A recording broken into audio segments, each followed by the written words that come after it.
Well, good evening, ladies and gentlemen. Not sure if you just heard that last bit about Flanders Fields or not.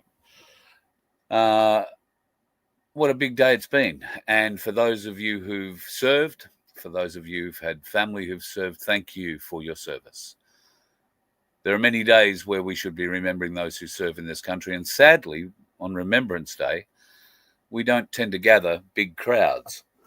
And while there were a couple of thousand today at the Shrine of Remembrance in Melbourne, and at a couple of other places, it's very sad to note, as I've seen in the chat, many places that didn't bother pausing at all for Remembrance Day, particularly if you were in a surf club or possibly an RSL, because these days the RSLs play a whole different tune.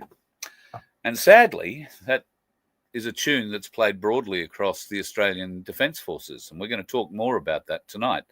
I don't normally wear a hat on the show. If you missed the earlier live that I did from the car, I'm wearing it for a warning for you tonight. Always be sure of what you're asking for if you're going in to ask for a haircut. I've been into ladies' hairdressers where you blithely walk in and say, just a haircut, love, and you walk out paying $80 or $120 later. You've had 3 hours and a great conversation, but you've just wanted a haircut. Well, today, just the opposite happened to me. Wandered into a pretty blokey kind of a hair salon, can I say, and sat down, and he said, what do you want? And I said, well, number 2 on the sides, number 3 on the top, that'll do me. He said something, and I said, yeah, no worries at all. Well, turns out what he said was buzz cut. Nothing about scale or size of blade. So I paid $38 for this bloke to do this to me. In the good old days, all you had to do to get a haircut like this was to go to your local military office, put your hand in the air, sign a bit of paper and say an oath, and they gave you a haircut like this for free. And my next guest probably experienced that from a very early age. He, like many people, when they joined the Australian Defence Forces, probably went in because a recruiter showed them just how exciting a life in the Army, Navy, or the Air Force could be, just how fulfilling, just how profitable and good it is for your retirement. And there are no arguments about that. One of the other big selling points in recruitment for the Australian Defence Forces is how well you are looked after with defence housing loans and, more particularly, defence health. You have the opportunity to be have your medical bills sorted for the rest of your life. Now, that doesn't extend to everybody and everything. However, if you are someone who's served in an active area and that kind of thing, then you are pretty much up for the full gamut. And in the old days, I don't know if it still is, called a gold card. Now, getting to that point, you'd expect would be difficult. However, I think the ADF these days, particularly the administration of it, isn't run by anybody who has ever served in the Defence Forces. I think they are run by career bureaucrats who are working their way up through the Defence Ministry. I could be wrong. There is a bloke who is endeavouring to find out a great deal more about that fairly ugly little area in Canberra, and he is doing it from a very personal perspective. I have linked John Armfield's YouTube channel in the description of this program, and I urge you to go and have a look at episode 1, which will just blow you away to begin with. And thank you very much for joining me in the show tonight, John Armfield. Thank you for your service, mate. You're a career Navy clearance diver, and I can just only thank you and apologise for what the Australian government has done to you and your family over the last few years. Do you want to start off by giving us a bit of an idea of you and your brother's situation? Firstly, Carl, thanks for having me on Voice of Freedom, mate. It's a privilege. Mate, I joined the Navy in 2003 as a clearance diver. My brother joined the Army in 2001. He committed suicide, attempted first time in June in 2011. He ended up having a stroke from that and pretty severely disabled. And he was able to then reattempt his second suicide attempt in 6th of October 2011. At that time, I was a junior sailor in the Navy. I was an able seaman. And 2011, my dad had stage 4 cancer, sorry. And my sister was pretty traumatized. So there's a lot going on. Yep. But the Defence Forces pride themselves on saying, family, family, family. And I know I've got, somebody's close to me serving at the moment, and they do reach out. Here's a letter, here's a phone number. You can contact us here. But it doesn't extend much past that, does it? Mate, my world come crashing down in 2021, 16th of August 2021 to be precise. And I only got the truth into my brother's suicide because there's a Royal Commission. If the Royal Commission into Defence and Veteran Suicide wasn't happening, I don't find out there's an inquiry report. I don't receive that report, and I'd still be serving. Because at the time I was fit to dive as a clearance diver when I did receive that. But the ADF, mate, I took that into work, and the ADF's exact response was, this is for the Royal Commission. It was a scripted narrative that had already formed. And it was in 18 and a half years at that time, it was the first time correspondence hadn't come through my chain of command. It had been mailed to me. And, mate, there was nothing. There was no one. So from August 2021 to the 5th of May 2023, not one commissioned officer, not one person in the ADF would take the inquiry report, 28-page inquiry report, sit down, read it with me, explain it to me until 5 days before they kicked me out medically. Wow. Now, yeah. I don't want to get ahead of the story too much, but before they kicked you out medically, it's how they medically kicked you out, which is one of the cruxes of what you're working on at the moment. I'm going to say working on because you're not saying anything here. You're not saying, oh, the ADF told me this, or the ADF said that, or the ADF did.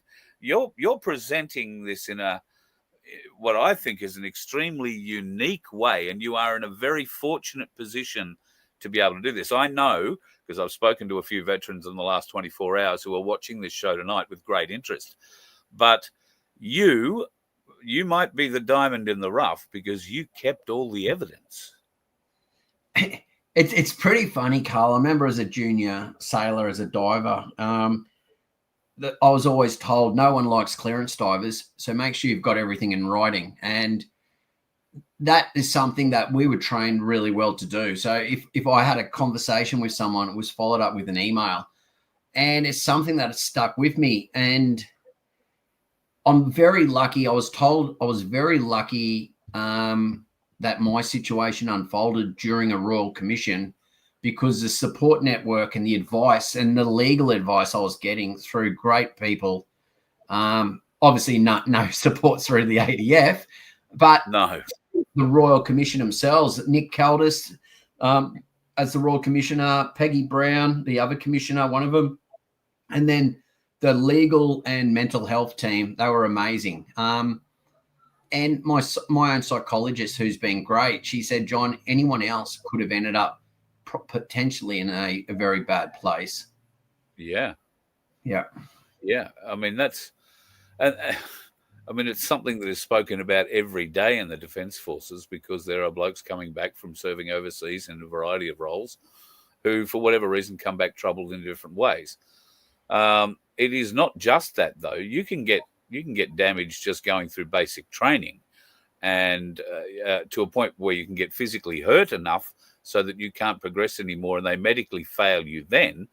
And then where are you left? Because all of a sudden, and I'll use a girl as an example here, in basic training, all of a sudden you've got to carry a 40-kilo pack, and you've got to hike the thing, X amount of kilometers and climb so many hills with it.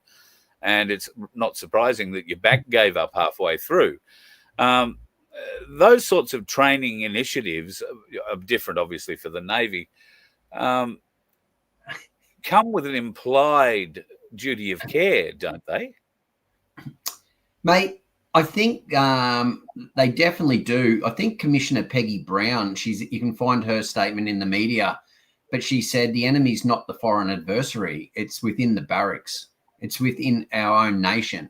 And that's, a lot of people who reach out to me, Carl, the trauma that's inflicted on them is, and I believe, they've loyally served the nation. They've gone and they have fought a foreign adversary. And in those battles, they've lost the close mates. They've formed, good friends. And they believe what they were doing was right. And then you come home and you're betrayed by your own officers in your own organization, and there is no support there. And that's probably what was probably the worst for me. It was not the deployments. It wasn't the training. It was how the organization betrayed me and all I simply did was ask for help. Yeah, well, and the help that you got wasn't actually the help that you asked for. It was suggested to you. So do you want to explain that? I asked for help with the inquiry report into my brother because, I'm not a lawyer, but I could identify there was failings, there was commentary, and I'd later on the 5th of May 23 get told by ADF reps that the CDF wrote in red pen on my brother's inquiry report, this is a horrible, horrible report, please explain. And I said, well, how do you think the older brother was going to take it when you mailed it to me? So when I did go and ask for help, straight away, this is for the Royal Commission. If they weren't there, a number of times the Royal Commission said, John, this is their report. We can take all the lived experience and we provide a collective of recommendations to government. We can't give you truth. We can't give you accountability. We can't give you justice. This is the ADF's own report and their own failings. I did have some support from my local federal member. He was good. It got escalated to Barnaby Joyce, as Shadow Minister for Veterans Personnel. He was great. I emailed both those politicians and my Matt Keogh as the Minister for Veterans Personnel. all around September 27th September 22. They got back to me. The Liberal guys got back to me within 7 days. Matt Keogh got back to me about 9 months later, around June or July 23. And I was like, thanks, Matt. You're doing a great job. But, mate, if it wasn't for the Royal Commission, the ADF would say, John, this is for the Royal Commission. On the 30th of August 22, they finally put that in writing. All matters pertaining to your brother are for the Royal Commission. That was the 30th of August 22. I went down to Canberra on the 28th of October 22 to receive a written apology from Deputy Chief of Navy. And I asked the Navy captain presenting it, I said, man, why am I receiving an apology today when on the 30th of August the Navy said this matter is all matters pertaining to my brother aren't for the Royal Australian Navy? And she goes, John, we never said that. And I pull out the document and I read it verbatim. It's paragraph 4. And it was Captain Anne Andrews. She goes, John, the Navy never authorised that. And I said, ma'am, I'm an enlisted sailor. I said, do something about this. She did take the document. She did scan them in. She also took the document and shocked her. I said, ma'am, are you aware of the document from Lieutenant Colonel Matthew Freeman? And I'd met Nick Caldis, the Royal Commissioner, in February 22, and Nick had a look at all my the evidence I had, and he goes, John, you need to put a complaint of maladministration in. And I remember, because me being me, I said, sir, you don't mean defective administration or leadership. And he goes, John, trust me, I'm the Royal Commissioner. And so yeah, it was a great man, Nick Caldis. So I remember that. And so I go and I put in the complaint of maladministration, and Lieutenant Colonel Matthew Freeman's response was, John's allegation of maladministration cannot be substantiated because John freely admits to seeing a psychologist and psychiatrist to move ahead in his personal and professional life. If the Navy and DFR were aware, John would never have been eligible for the position. Therefore, his allegation can't be substantiated. A few things that upset me is the Navy was aware, because my OIC, the Lieutenant Commander in charge of the Royal Australian Navy Diving School in 2011, said, John, I've got a duty of care. You have to see someone after your brother's death. That was great. Fair call. Yep. But having that used against me and having the Lieutenant Colonel Freeman lie. And the second thing was, I've gone from clearance diving and deploying all around the world to Defence Force recruiting. They're polar opposites in the stress level. Yeah. And that was this Lieutenant Colonel, who's now Colonel Matthew Freeman. That was his he used my mental health that the Navy had asked me to see against me to divert the allegation against him, and he was then promoted. So you're not just making these allegations against this colonel. You actually have it in his own words, in his own signed documents. Is that right? I have the documents, and I can bring the file up now. Just let me. But with my series that I'm bringing out now, Person of Interest. Yes. Around episode 12 will be Colonel Matthew Freeman. So well, let's not go blowing out your series. Let's not get people too far ahead, because I think there is so much to what you are going to be putting forward. I don't want to get ahead, but I'd be very happy to talk to you about the different things that you're putting up every week, and obviously if we can help out in any way, shape or form. The thing that amazes me about all of this is that the Navy, in this case, your employers, being studiously filled full of bureaucrats, have noted absolutely everything down. And was it through just a quirk of fate or a bit of luck or whatever, but you actually gained access to your own medical files and the things that had been said about you, which gave you a whole other line of inquiry. Is that right? That's exactly right, Carl.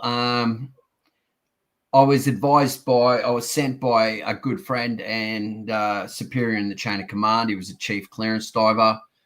They were scanning documents in hard copies to electronic. And he sent me a photo of one of my reports for my selection.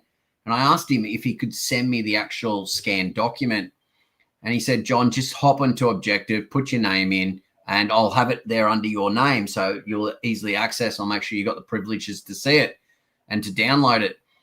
So I go into the Defence's Objective system, put my name, and, mate, hundreds of documents appear that under my name. And the first one I opened up was the decision brief for Chief of Defence Force on all matters pertaining to me and my brother. And for information only, Chief of Air Force, Chief of Navy. And I checked with some friends. That document was able to be viewed by anyone in the Defence Force, friends I got in different positions. And I looked through, there was more documents, there was emails, there was conversations going on about me behind my back with no right to reply. There was timelines that had been put together that I can prove they were false. I got statements from the area manager at Defence Force Recruiting where I worked.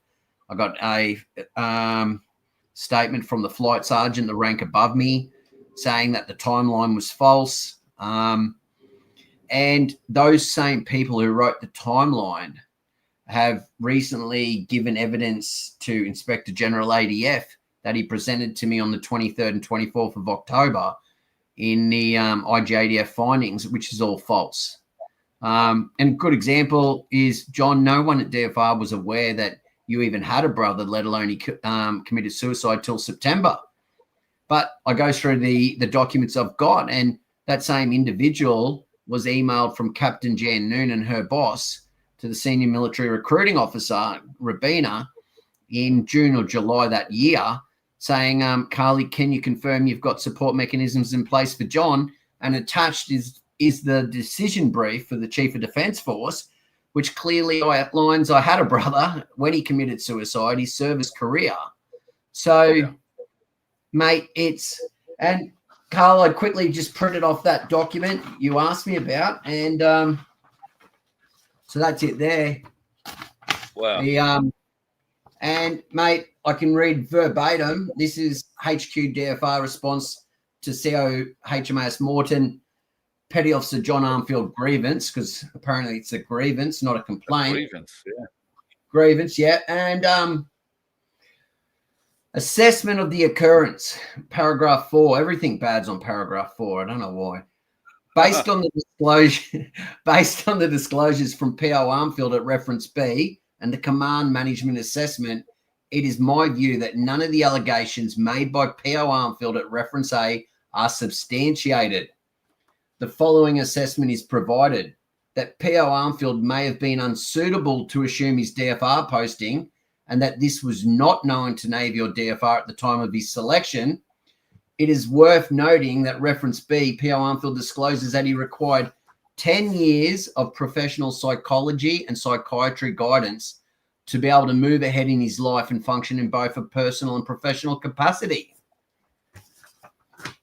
So, right, everyone out there, the ADF, and as I've got in the recording from the 5th of May, the 5 days before they booted me, the IGADF lawyer says, John, it's a paradox where they encourage you to seek mental health support, but if you do, they'll then use it against you, as they have here. To deny you going forward.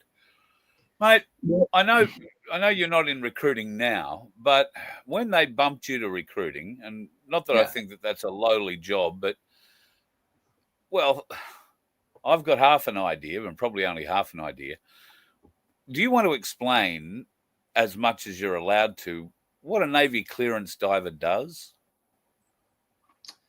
Mate, we're a jack of all trades. We sort of do the helmet diving you see in the movies, salvage work, the welding, repairs, ship's husbandry type roles. We do mine countermeasures. So on a mixed gas rebreather, we can dive to 60 meters and search for mines using handheld sonars. And we do the tactical. So it used to be called Maritime Tactical Ops. When I left, it was Expeditionary Reconnaissance Clearance, ERC, and you can use oxygen rebreather and be tactically deployed, overtly swim in, clear an area from amphibious vessels, dispose of any mines or underwater obstacles, and then return. All covertly unknown. I've heard clearance divers are the Navy's version, the Australian Navy's version of the SEALs. Do we have a version of the SEALs inside the clearance divers quartum? Mate, we have the boys who go and do Special Forces selection and advanced CQB and work with the commandos out at Holsworthy doing tactical assault group East, so TAG East, which is a domestic counterterrorism role for maritime and land. And they are good. They are good. So you go from that sort of a role to turning up in the city every day, looking at pimply-faced kids who come in and think they might think that this career, whether it be Army, Navy or Air Force, is for them. How do you find selling that? And even today, I'm sure you've got friends and acquaintances who kids come up to you and say, oh, I'm thinking about joining. What was it like in the Navy? What do you tell them? Mate, for 18 years, it was my life. It was amazing. You create a bond. You've got family that you can trust for anything. And you deploy with those guys and you know everything about each other. And they hold you to a standard. When I first joined, I remember when I first joined the clearance diving team, the fellow able seamen, they wouldn't give you a part of ship because they didn't trust you because, you know, you're working on diving equipment and things that are very life critical. So you had to earn the respect of your peers. And, mate, it was a great culture. And some of it I feel was, you know, if I stayed within the clearance diving community and hadn't posted the Defence Force recruiting, maybe things had turned out differently. The problem is my reporting over my entire career was impeccable. And I deployed at every rank at least once. And there was a stage there that I was the Navy's poster child. I was the poster boy. I was in Navy recruiting videos. And then as soon as you go against the organization, which I really didn't think I was just asking, hey, can someone help me with this report? You know, it's they turned on you. They turned on you so savagely when you've held your hand out for a bit of support, which they claim to be able to offer all their new recruits. I wish nothing more than a speedy conclusion to all of this, but what is the conclusion for you? We were talking about this the other day, and it's easy to say, oh, look, you've got a court case, you can sue them, you can get a lot of money out of this. But I would say this is a systemic problem that comes from the lack of honourable people occupying the spaces inside the bureaucracy, inside the minister's office or inside the ADF administration that is making this difficult, not serving members. Or would I be wrong in saying there's just too many shiny bum officers floating around trying to make decisions? Mate, I've had a lot of different people reach out. I had a captain come to the Gold Coast, and it's surreal to have a Navy captain. That's the Army colonel equivalent. And he had some issues he wanted to talk about and vent. And I've had probably hundreds of veterans reach out since I spoke at the Royal Commission. And his explanation was there's a peacetime and a wartime leaders, and they're very polarizing. And that's when Pearl Harbor was attacked. He was explaining they parachuted Nimitz in. But his style of leadership wasn't warranted or required until the US was attacked. I'm not quite sure why. Mate, and I had a lot of friends, Carl.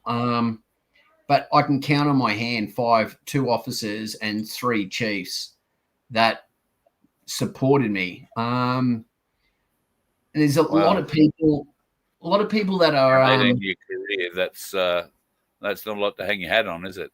No, and I become the problem. I was the one who was pulling at the fabric of what my peers, my colleagues, my mates truly believed in.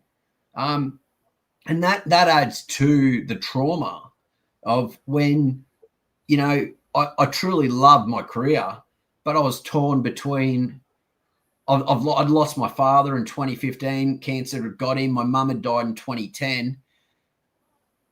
I didn't want the fight, but, I believed I was a values-based individual who had morals. And you sort of confronted is, do I hold the organized? Because if my dad was still here, he would have done the fight. But at some stage, one chaplain said to me, he goes, "John, we all choose the mountain we die on, and this is yours." Didn't want that mountain, and it was scarier than any deployment I'd done. It truly was, because you knew who the enemy was when you deploy, but here, it was like I was the enemy. I'd become the enemy. I've brought up, Carl, the one thing I've brought up is my selection board results for my clearance diver acceptance test in 2004. And this is the one thing that I read all the time just to empower me, and that I hope my adversaries, because my adversaries are here in Australia, they're not a foreign adversary, as Commissioner Peggy Brown said, is Seaman Armfield demonstrated a consistently superior performance in all selection criteria, highly motivated with a calm and level-headed approach and unwavering commitment. He was resilient to the challenges of the selection and able to take a leadership role. I have to constantly remind myself I can do this fight. And I had my local member ask me, he had all the documents. He goes, "Would this go away for $1 million?" And I said, "I can't. It's my brother." And then when I met with Barnaby, and he never offered money, I just want to make sure everyone understands he didn't offer, but he said a certain individual got paid almost $3 million with no evidence. He goes, "Look how much you've got." Yeah. And I said, "Barnaby, it's not going away." And my psychologist will say, "John, do you ever regret, And I said, "Kel, I could take the money and I could have a nice yacht and I could sit there. But as soon as I stop being engaged and I crack that first beer, I realize I've sold out my own brother and my mates, right?" Because we had a stage there was 3 suicides very close, and there was 2 deaths within 2 weeks within my own community. Wow. I'd just given the eulogy. I just organised my mate's funeral on DY Beach. I just spoke, and the chaplain had said to me before, he goes, "You good?" I said, "Mate, I've done my own brothers. This will be all right."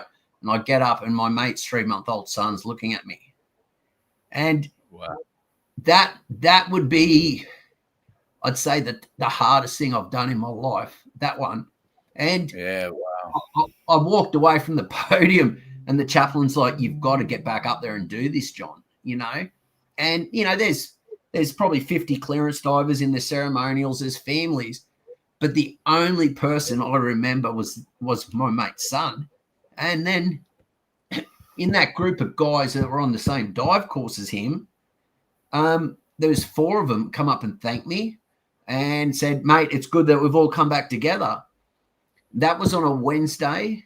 On the Saturday, one of those boys was found hung and hung himself. This is not just my brother that's committed suicide. It's so many. And I couldn't say I could pick any of them, right? I couldn't have picked any of these guys that have committed suicide. I don't understand why But the difference Well, many of them don't do it while they're still in the job. It comes afterwards when they're at home and they can't get employment in Civvy Street, or they go down to their local RSL and are treated like a friggin' leper because the RSLs have been sold out now. They are RSL in name only. RSL is a corporation, and your sub-branch might be lucky to get an office area somewhere they can hold a meeting once a month. And they might get a very small percentage of the beer and pokey sales, but it'll be a very small percentage, and they'll be contracted to be paid it because they've sold the name RSL to the companies that own these RSLs. So think twice before you go in there, folks. But that was for me one of the most disturbing things. The RSLs do not support the servicemen, the returned servicemen, as they once did. And Carl, they parachute in there all these former senior officers who had no empathy, compassion, or leadership for their troops in the first place. You know, it's so there's over 3,000 external service organizations, and there's not one that's reached out to help me.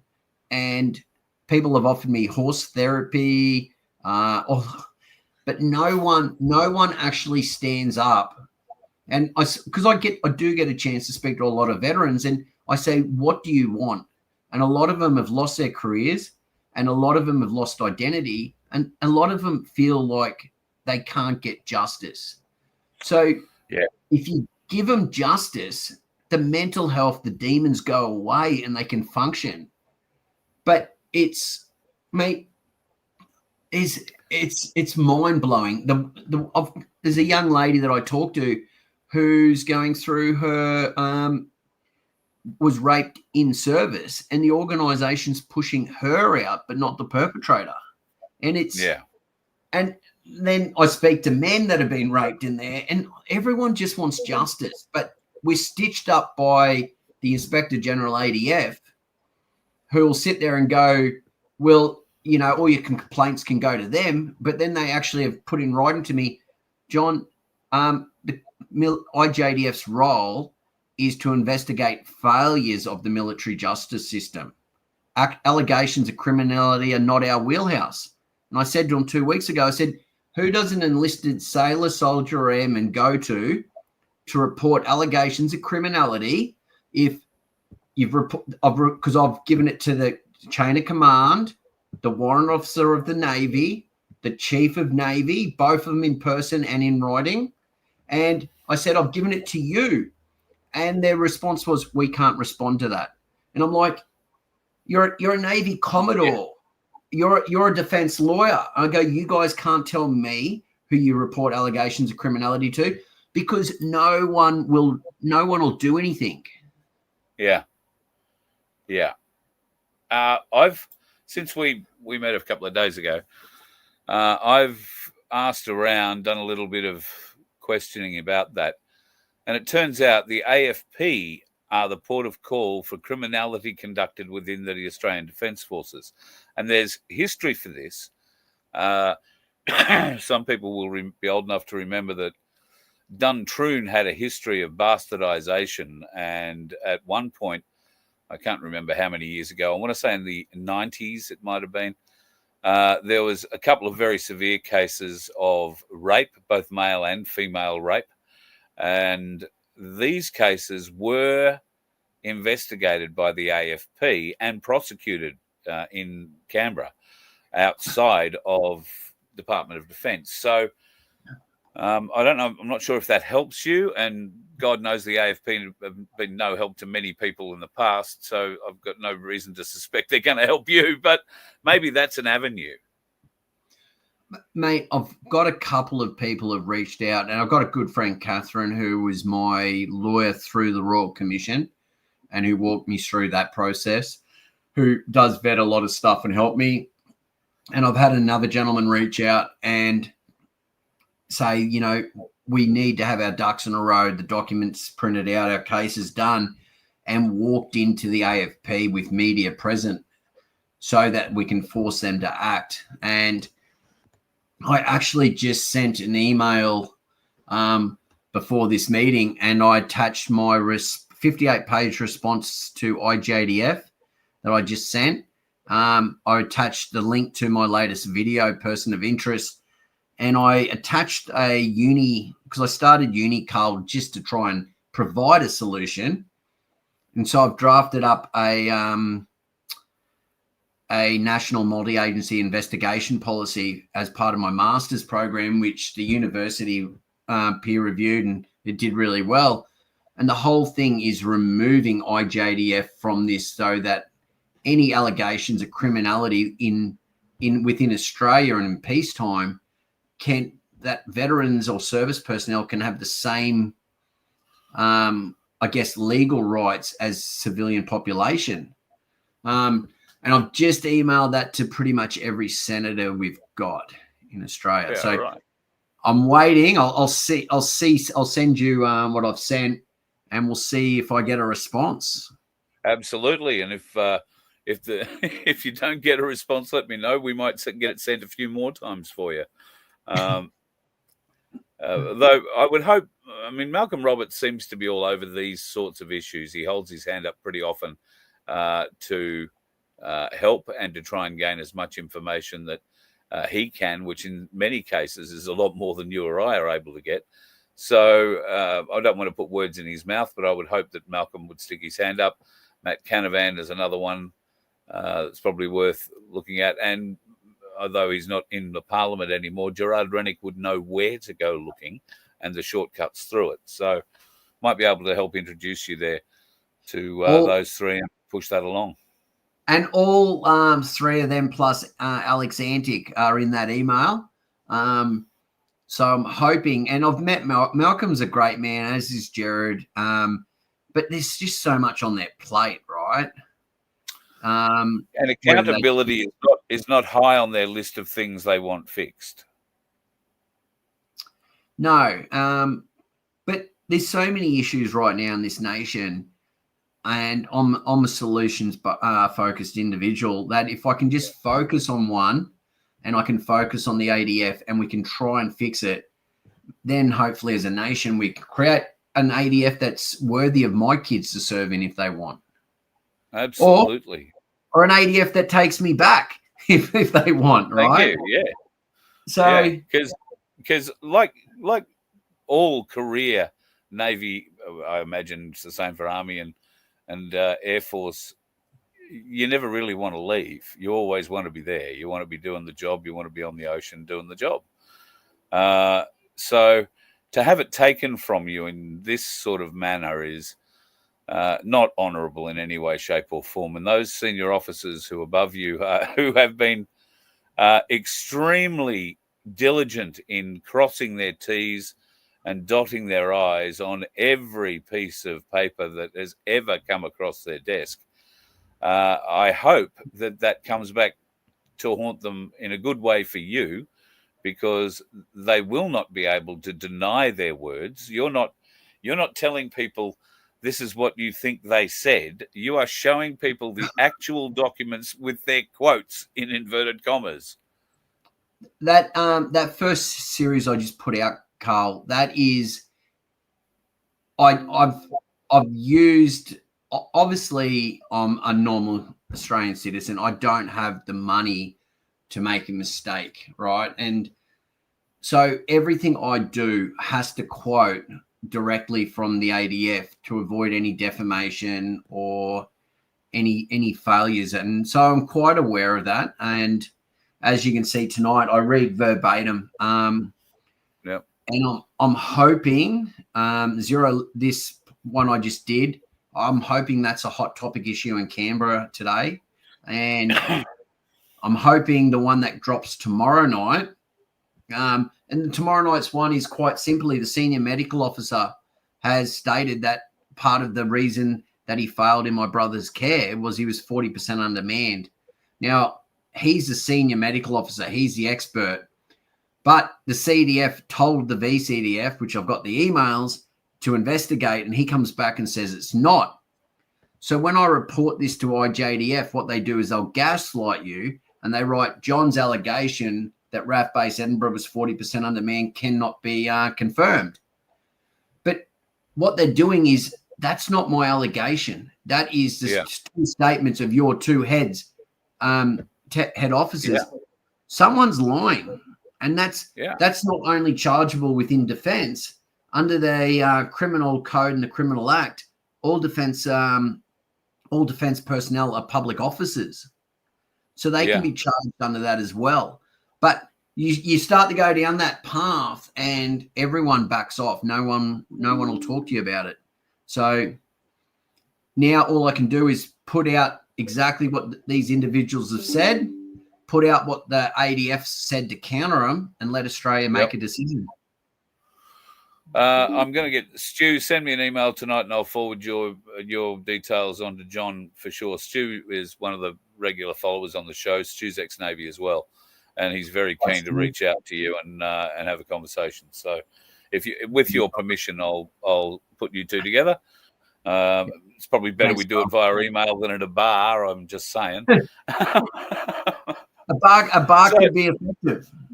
Well, trust me, there may well be a bar in your future, particularly one around the Voice of Freedom, because we do get together and have get-togethers, and we'd love you to be part of that at some stage. I think there's a lot of things that I would like to be able to help you with, and people who will no doubt reach out to you and to me through this. So we were talking about it the other day. We'll look at seeing what we can put together for the Freedom Broadcasting Network down the track. But first of all, we want to be able to provide some form of closure, some form of accountability, I think, John, for you and your family.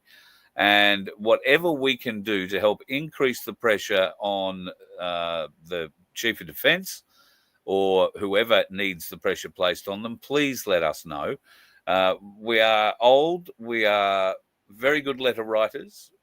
We are very motivated to send emails. And some of us get out and wave placards. So if you need a bit of help doing any or all of the above, then please reach out, because this audience feels very strongly about returned servicemen and women. Thank you all for your service, and we will do whatever. And I speak for me, but I will do whatever I can to help you guys in whatever situation you are in. And I know there are many others watching tonight who feel exactly the same way. So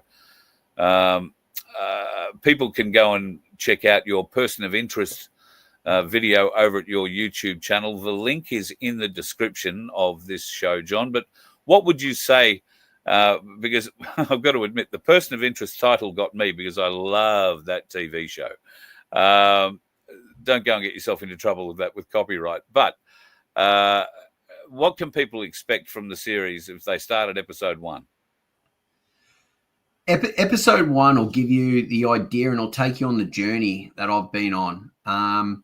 I put some stuff out, content out early, and people, my lawyers, my psychologists, everyone involved says it's so complex. It's just gotten so out of control now that we've had to go back to the very beginning. And I'm hoping that Australia can see it's a great job. It really is. It was the best job I've ever had. But unfortunately, there's a few problems, and hopefully we can pull these weeds out and make the Australian Defence Force what it's supposed to be. Absolutely. Absolutely. All power to you, mate. Thank you. I'm so fortunate that you came into my life over the weekend, and we've had this opportunity to catch up. We are going to do it a lot more. Just give people your YouTube channel. In fact, I've probably got it here. It's easy enough for me to paste up somewhere. Do I have it here? He says. Trust me, I don't have it sitting here in front of me. But it's youtube.com/John Armfield. ARMFIELD. Yeah, not Arms, Armfield. John Armfield. Easy YouTube search will find it. So, and give him a like, a support, and a subscribe, because I think there's, I don't know, what do you got, 500 or so subscribers on there. So I'm sure we'll be able to add a few more to that one for you, and look forward to seeing your next release. And mate, if ever you need a bit of time on the show, please just reach out. Love to have you. Thanks, Carl. And thanks to the viewers, guys. I appreciate your support. Thank you. Yeah, well, there's a lot of support in there for you too, mate, in the chat. I don't know. It's hard to concentrate on it while you're doing what you're doing, but just going through it, there is a lot of support for you and a lot of, I think, people who have had similar or very close to experiences with you.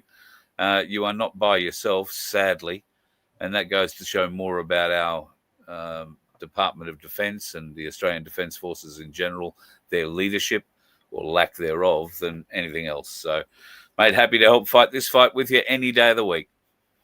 Thanks, Carl. Thanks, guys. Good on you. Cheers, John. That's John Armfield. God, keep putting an S in where there isn't one. John Armfield. Go to YouTube, John Armfield, ARM for Mary, FIELD, and check out his Person of Interest series. I think you'll gain a bit out of that. I don't think I've got Patch's number, but thanks, Pete. I will, if any of you want to reach out to John and get in contact, please email me and I will forward your email on to him.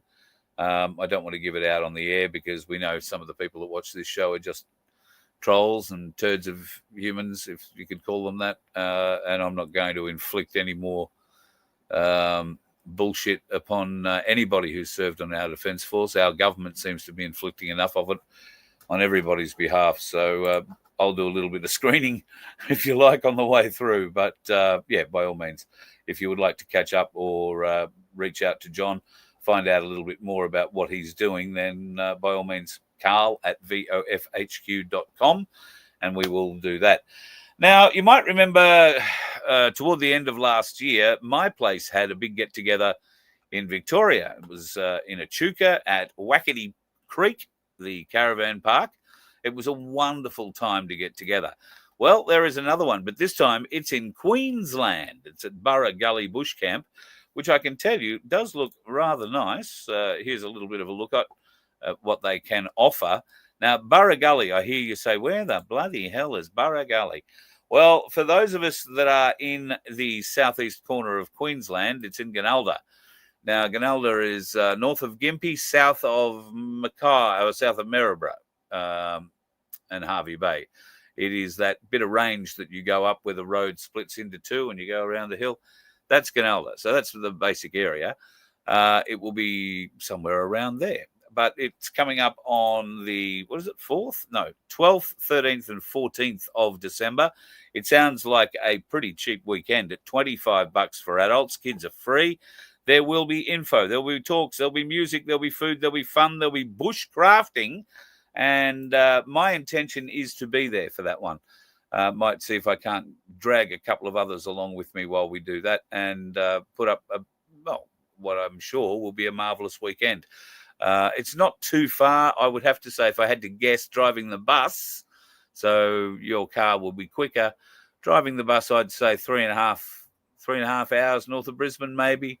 If it's not 3.5, it might be 4, but that'd be about the most. And in the car, you'd definitely be 3 to 3.5. So an easy trip up the highway, provided nobody does anything stupid on it. And Gympie is bypassed these days, so you don't have to worry about starting your way through Gympie for 40 minutes. It does knock a sizable bit off the trip. So look forward to seeing you there. If you want the phone number to dial up and get some information, I thought there was a phone number there. Maybe it's on this one. There it is. You can call Craig, 0407 630 924. And at $25 a night, it's $25 for the week. It's bloody cheap. Bit like our Freedom Cruise. Now, if you want to come on it, we would love to have you. May 4 to 8, it's cheap as chips. The cruise seems to be getting cheaper by the day because I got a message in an email today, I think, where the bedroom I've paid for, or am paying for slowly, is now cheaper. Don't know how that works, but at any rate, it does. Why don't you call Annette and ask her for yourself, 1300 385 265. But that extension number is the important number. That way you get a hold of her. Mention Voice of Freedom. Not that you're going to get any great special saving from it, but she will put us into that group and they'll know that we're coming as a group and therefore we might be able to organise things as a group. Things like meal times. Now, apparently you can be a bit posh on a ship and you can ordain to eat at, I think it's 6:30 or 8 p.m. It might be 6 or 8 p.m. Now, I figure most of us will want to eat at 6, I would have thought, rather than get dressed up and go to 8. But it is one of those dress to eat kind of things. So we can all choose to involve ourselves in that and look a bit posh, or we can just meet at the burger bar and have a few beers and fall into the pool before shuffling off to bed later at night. I'm not quite sure how these cruises will play out. It could be a bit of fun. I know some people are threatening to bring musical instruments. So who knows? There might be a bit of mirth, madness and mayhem happening on the seven seas. Well, just the one of them, the Pacific. While we head our way to Ainslie Beach, have a day in Ainslie. So if you're in far north Queensland and you don't want to come on a cruise, but you'd like to meet up, it has been decided. So Skipper Pete, I don't know if this is too far for you to travel, but probably is now that I think about it. Airlie's a good, probably 4 hours from where Skipper Pete is.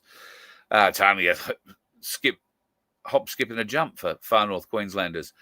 But we're going to stop at Ainslie for the day. The beach will beckon and we will come aboard, or ashore rather, and we will find a pub somewhere along the beach there somewhere, or somewhere where we can sit down, have a meal, some fish and chips or whatever the local cuisine happens to be. And for those folks in Proserpine, in Ainslie, in Bowen, I don't know, folks in Townsville, if that's too far for you to travel down. But I know folks in Bowen, probably not, given the urgency and the phone calls that I get about calling into Bowen. So maybe you can come, maybe two, if you're floating around Proserpine or Ainslie Beach, then reach out to me and tell me what is a good venue in the town, because we will want to book that, I think, on the 5th or the 6th, it might be. We need to book it. And get a bit of an idea of numbers, because I'm all good. I will sit at a very large table by myself and not have any problems with that. Sad and lonely thing that I am. This bloke was found dead in Queensland over the weekend, or actually I think it was yesterday morning. Now, this bloke is Ian Levy. He used to be the head of the Queensland Police Union, and since COVID has been the head of, what do they call him, the Border Commissioner. So he's been responsible for liaising between New South Wales and Queensland, and I dare say South Australia coppers, because we do have a border that joins them briefly. So he was found dead in his house, lived by himself, dead in his house. They are still investigating as to why this man was found dead. He was one of the big encouragers of the lockdowns and keeping people separated by putting up a big plastic fence down on the Queensland border at Tweed Heads and Coolangatta, and was very proud of overseeing what happened there for months and months and months, where families were kept apart. And one day a week they were able to come down and really meet at this temporary structure and, you know, see the family. Anyway, I just thought I'd point that out. It's a little weird that he's shuffled off this mortal coil. This I found just funny. Iran-backed hackers have stolen the plans for Australia's new $7 billion infantry fighting vehicle. The plans were stolen from Israeli arms companies, 17 of them. So the Redback, it is called, the new infantry fighting vehicle that the Australians have designed, apparently. Well, I think all we've done is design the name, because for a lot of it, I think it's being built under license from other people. But plans for the new $7 billion Redback were stolen, hacked off these Israeli defense company servers, which isn't, you know, a terribly flash thing when you're a defense company server. They've claimed to have stolen them from 17 companies, and they have the complete breakdown on what is what. Oh, wrong one. So, interestingly, the turrets for these infantry fighting vehicles are entirely Egyptian designed and are working in with the Israelis to figure out the rest of the design, how to marry the two together, I assume. And then somehow the Redback, an Australian designed fighting vehicle, is going to eventually be produced here in Australia. That was, I thought, what the understanding was. The Bushmasters have been produced here in Australia and done a pretty good job. But anyway, the Redback looks like it's probably the kind of thing that you would send off sooner rather than later to Ukraine, now that $7 billion worth of investment has been blown wide open by security, wouldn't you think? Just goes to show that not all the dickheads are on the roads, are they, folks? Have yourself a great night. Talk to you tomorrow. Bye. You let one ant stand up to us, then they all might stand up. Those puny little ants outnumber us 100 to 1. And if they ever figure that out, there goes our way of life. It's not about food. It's about keeping those ants in line. That's why we're going back. Does anybody else want to stay? Let's rock!